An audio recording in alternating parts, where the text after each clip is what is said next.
Welcome to the pitching session on combining hospital interventional approaches to improve patient outcomes and increase hospital efficiencies. Before we start with the presentations, I would like to remind you that all sessions are recorded as well as the presentations, and they are saved on IHI's website. And as a reminder, how you can contact the presenters for the session, as well as all the other pitching sessions. You have a tab on the top menu called Pitchers Call 3 Sessions, and you can find all the pitchers there. If you want to go to a particular session to find who are the speakers, you can go to the agenda, click on that specific session, and you'll find the speakers' details there as well. Thank you very much for joining today. I would like to introduce our first speaker, Maria. The floor is yours. Thank you very much. My name is Maria Zisiopoulou, and for the last 9 years, I'm the clinical manager of the cardiology department of the University Hospital in Frankfurt. Next slide, please. Our focus is the improvement of patient outcomes in interventional cardiology, and especially for this project, the improvement of patient outcomes after myocardial infarction. Myocardial infarction or heart attack is a leading cause of death worldwide and is responsible for more than 40% of all deaths from cardiovascular diseases. One of our main results will be data-driven decision support for clinicians and patients. Additionally, based on these, there will be a better planning and use of hospital resources. Next slide, please. How can we reach our goal? Using a standardized data collection. For this purpose, key performance indicators of the individual therapy stages, intra and post-procedural, were identified and defined with the respective experts. And which data are we going to use? We are going to use PROMs. These are patient-reported outcome measures collected at baseline after 30 days and after 1 year. Then the medical history of the patient, then biochemical blood data, sensor data acquired from wearables, and a detailed cost analysis for every patient. So we will have a data set based on different point of views, the clinicians, the patients, and the hospital management point of view. Certain key indicators are provided with target values so that the deviation becomes quickly apparent and measures can be planned and initiated in a timely fashion. Next slide, please. We have experience with analysis of these particular data sets based on previous projects. Using AI analysis, we are planning to develop predictive models which will be ready to implement in the healthcare practice for decision support. As I mentioned before, we have already extensive experience with similar projects for transcatheter aortic valve implantation called TAVI patients, in which we developed predictive models regarding the length of stay, the complication rate, the mortality rate, and the costs. In detail, we created an algorithm that can predict the respective length of stay pre-operatively using personalized patient data for TAVI patients. In our cardiology clinic, we have a lot of patients with myocardial infections and vast experience of the management of these patients. We are a team of doctors, quality and improvement managers, and data scientists. Next slide, please. So we are looking for partners to help us to make the whole process scalable, so that the improvement of patient outcomes will not be limited only in our hospital. Thank you very much for your attention.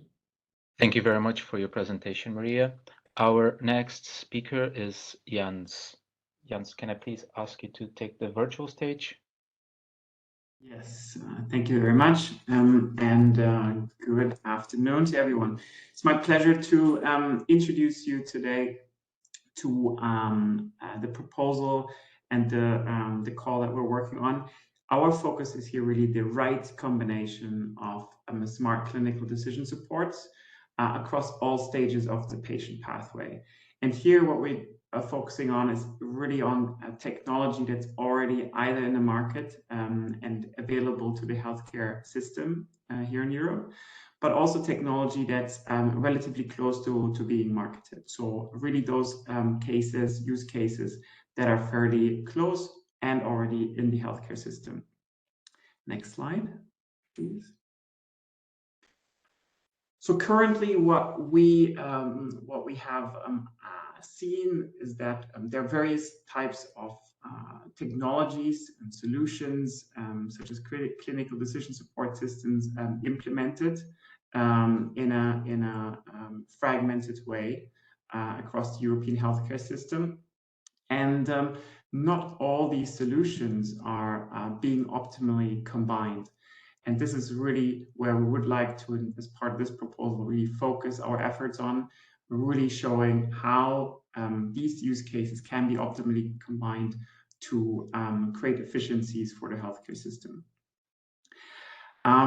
This project proposes really cross-sectoral approach that we're looking at. So we have already identified and actively discussing with members from both industry, so their medical device sector and imaging sector, but also with academia, so academic hospitals, technology integrators that we're actively discussing this proposal with currently.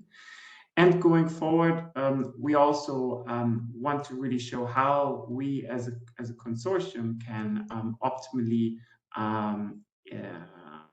improve existing hospital technologies and how these can be optimally combined. So there we're talking about improving pathways by improved diagnosis, data generation, and help guide patient management and monitoring, and also leveraging predictive monitoring to really then enhance, therefore, the patient pathway and decrease overall societal burden.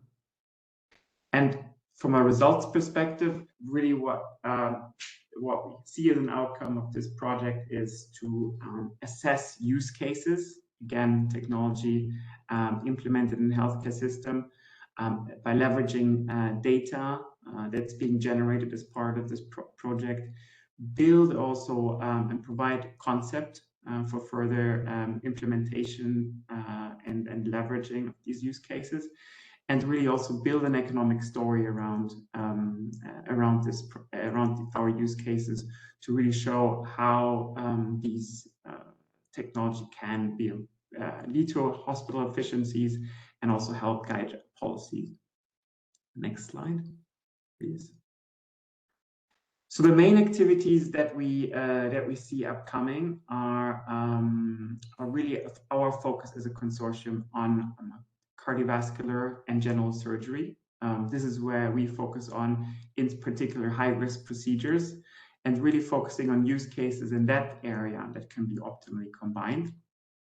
We have already a number of use cases identified by the consortium members, and really the aim there is, again, focusing on all stages across the patient pathway, from diagnosis to patient management, to post-operative care of patients, and to follow-up. So these use cases will be leveraged all across the patient pathway to really then ensure that patient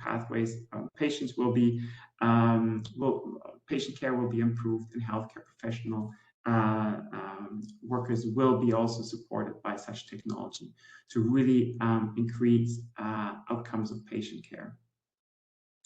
Next slide, please. And here, really, the expertise I wanted to share with the audience. We already have an active group that we are discussing with potential partners. So again, we have partners from industry, both medical device industry, but also the imaging industry. We have identified a project coordinator already, and also technology integrator that are already in discussions of the use cases.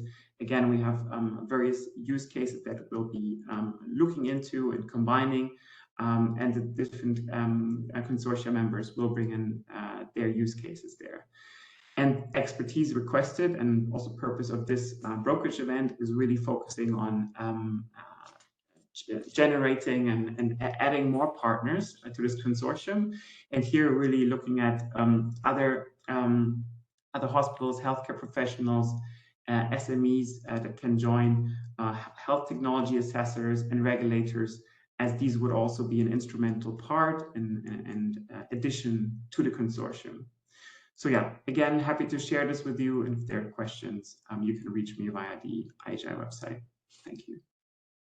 Thank you, Jans, for your presentation. So our next speaker is Kai. Yes, hello. I'm Kai Kronström from EpiHeart from Finland. And our proposal is combining cellular therapy with cardiac surgery. And this is done to improve recovery and life expectancy of those patients. Next slide, please. And some background, these kind of like a cardiac cellular therapies, they have a potential to support recovery, especially from the ischemic damages after myocardial infarction, and also the revert heart failure. And combining these cellular therapy and that providing cardiac cellular therapy can take place during a surgery. So it's a combinatory approach, and those fitting in this scope of this call. And that can be done during the coronary artery bypass grafting or LVAD implantation surgeries. Next slide, please. And the challenges this type of treatment is facing is that there's a limited data on efficacy and different patient groups, and also there would be room to improve the understanding of mechanisms of actions that support the efficacy and adoption, and also the kind of like the increased accumulation of clinical data in this field. And basically the objective is to just to tackle those challenges. Next slide, please. And essentially we would like to conduct multi-center clinical studies with the CABG patients and LVAD implantation patients, and probably also some real life data arm could be possible, and also this data analysis framework or predictive models, AI tools for that would be important part that could support that work could support both the clinical studies and also to be result as such to support the clinical practice. Next slide, please. And our company, together with the university partners, have developed this couple of autologous cardiac treatment that is based on using the atrial appendix tissue, which is processed during the same surgery in the micro tissues, and the transplant is created during the surgery. This can be done with the CMAC devices, and the first patients have been treated with this, and there's already planned the kind of like a clinical study frameworks have been thought through. Next slide, please.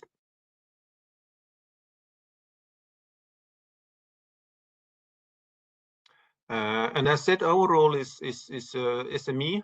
We could be in any role of this project, or maybe joining some other projects. But this is basically the treatment that we want to promote. Next slide, please. And basically our thinking is that there should be several university hospitals, AI specialists, and we are also open for other types of cellular therapies being researched as part of the project. So basically open for different types of models, including other cellular therapies or other treatments to be studied in the same project. And also, we would like to understand better how this budgeting, all those things go. So probably there's a need for project coordinator as well. Thank you very much. This was my presentation.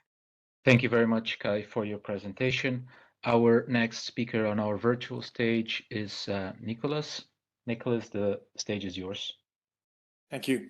My name is Nicholas Elvemo, and I'm here on behalf of Glucoset and our tentative consortium.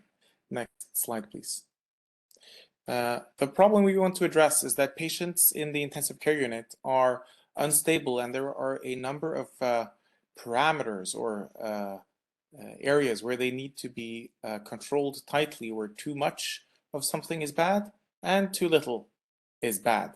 And there are currently treatment protocols available for some of these parameters that has a lot of potential in improving outcomes, but that are limited by the fact that they're currently managed by human beings, nurses that have are not able to, well, they're humans, they can't, they're not machines. So our goal with our objective here is to combine different technologies so that we can get towards closed loop treatments and therapies in the intensive care unit. Next slide, please. So essentially, we want to take some TRL3 technologies. That means therapeutic algorithms. Most of them have already been tested in patients. Some minimally invasive sensor technologies and technologies for pulling out data from EHRs and patient data management systems. Combining that, and in the duration of the project, take develop systems that get to TRL7 in one or more of the areas of nutrition, titration, glucose level control, automatic control of blood pressure, fluids, and oxygen. Next slide, please. Glucoset is a private member in the consortium, and we have core competencies in sensor technology and decision support. We have a number of tentative partners in the area of getting access to data in the patient data management system and electronic health records, therapeutic algorithms, the necessary ones for the scope I mentioned, a potential partner that is has capabilities of connecting these various components, and hospitals that can help us with user needs and testing on animals or in the clinic, depending on the application that's natural at TRL7. Next slide, please. So what we're looking for is essentially anyone interested in contributing in any of those areas. The consortium still has room and the parts are still moving, so it's not too late to get on board. We also need specifically large or smaller companies that can also contribute with in-kind contributions to the activities here. I think that concludes the presentation. Get in touch. Things are not yet frozen or set in stone, and looking forward to hearing from parties who are interested in collaborating on this call or any future similar calls. Thank you. Thank you, Nicholas, for your presentation. Thank you very much. Our next speaker is Lucas. Hello, everyone. I'm Lucas from company Datlove from Czech Republic, although today greeting you from Berlin. I will present you the concept of automated analysis and processing of hospital-wide medical records with the goal of improving patients' outcomes. Next slide, please. I guess we will all believe that there is a huge value in the medical records. However, the data is often stored across multiple systems in various formats, some of them really confusing, and also the quality differs from hospital to hospital. And this makes it literally impossible for the medical personnel to get a comprehensive picture of each patient's condition at any time, and a lot of details get overseen or just lost in the process. Next slide, please. To overcome the data complexity, we have been successfully using a combination of natural language processing and machine learning for automated analysis of all digital records in hospital, no matter if they're structured, unstructured, anything that's digitally available. Frankly, the algorithms detect relevant information and then list the cases that need some medical attention. The cases are then validated and approached by physicians or nurses, and this gives them really material to prioritize their work, offloads them from the administration, and increases the quality of care because they have more time to be spent with the patients. In our case, we've been mainly looking at the potential healthcare associated infections. We have already some 20 installations, and the results are really nice. Actually, we had received a feedback that we have delivered the results that are as accurate as they never seen. So we've been focusing on the infections mainly, but the technology can be adapted also to other decision-making use cases. Next slide, please. In general, such a data-driven project needs, of course, at the beginning, the automatic analysis of large data sets. In next step, there needs to be some, call it contextual knowledge applied to categorize the data, what's diagnosed, what's medication, to understand the data. And then based on the data, the actual decisions and interventions can come. Next slide, please. And in the process, what we can offer the technology as such. It's market ready and proven actually. We have hospitals that are willing to participate, and a team that is that has a combined skill set of the data analytics, software engineering, but also the very important medical knowledge. Next slide, please. But as a small company, we need to partner up. So if you are looking, if you are working on a project or an idea that's data-driven and involves the analysis of patients' data and leads to a decision support solution, let's talk. And some of the areas that we already have received also from the hospitals are listed. I don't know, reduction of medication errors or overconsumption of antibiotics or the mentioned infections. Thank you. Thank you very much, Lucas, for your presentation. And our next speaker is Tobias.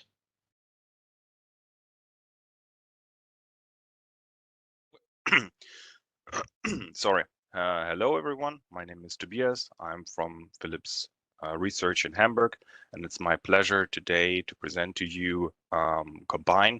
So basically here we are aiming at combining diagnostic data and interventional approaches for both improved hospital efficiency, but also very importantly for improved patient outcomes. So if you go to the next slide, basically there are three major challenges that drive the proposition.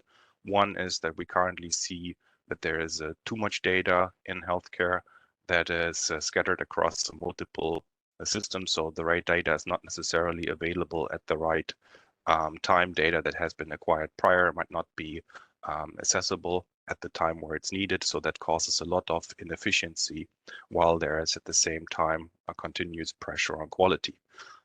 Then data is increasing, the complexity of data is increasing. At the same time, the workforce is not increasing, so that causes a lot of overburdened healthcare staff all over the place, and that's why there is the constant need for automation, and that's where AI plays an important role.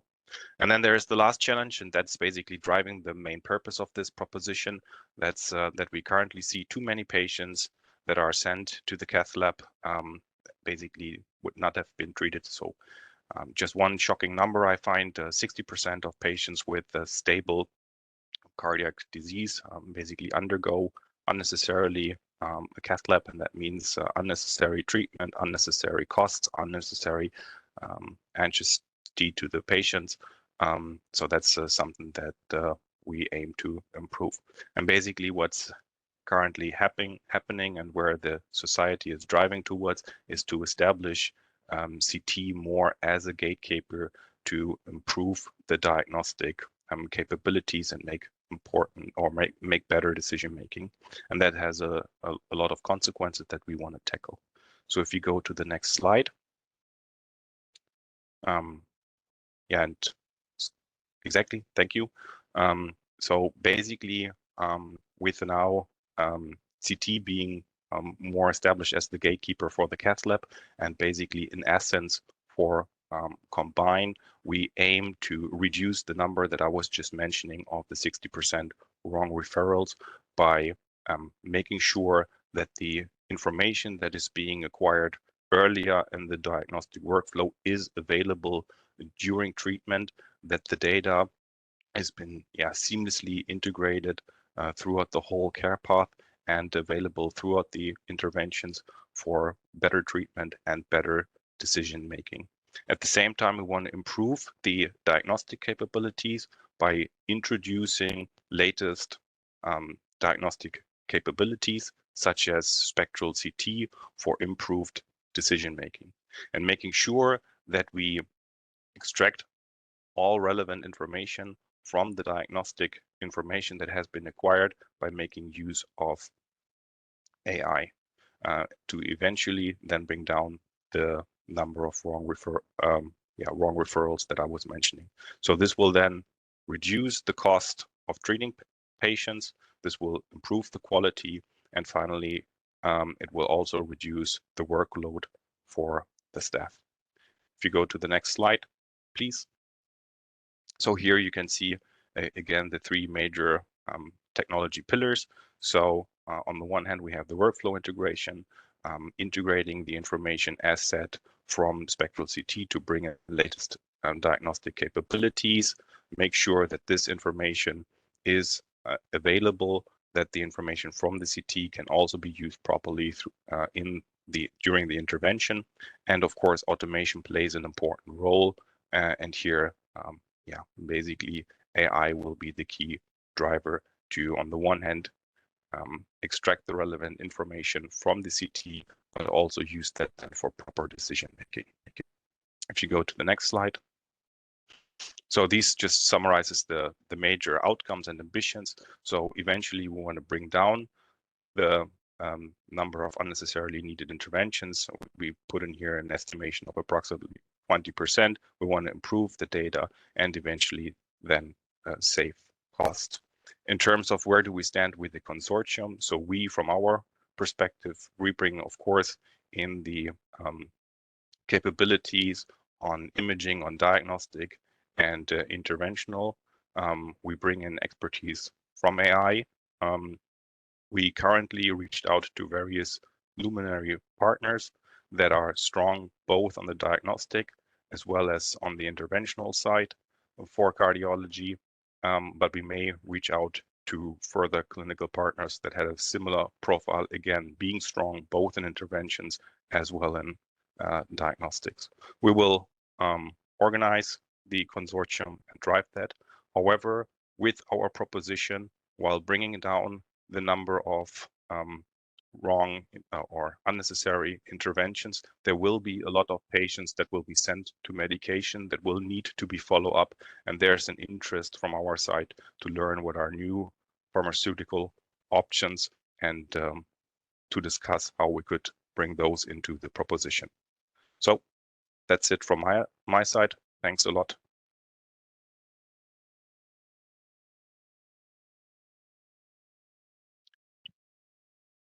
Thank you very much, Tobias. There's still this slide. Would you like to address this? Well, basically, that's just the summary where we have in terms of overall sizing, duration, as well as numbers, and I think that those speak for themselves.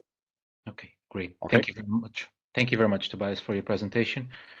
Thank you all the speakers for your presentations. Just like to remind you how to contact the presenters. So you can do it via the B2Match platform. Either on the top menu, you can find pictures called 3 sessions, or on the agenda. And another reminder is that the platform is still available until the 20th of April 2023, should you wish to have meetings using the B2Match platform. So thank you everyone that attended today's session and the IHI Call Days Call 3, and look forward to having you at Call 4 event in January. Thank you. Have a nice day.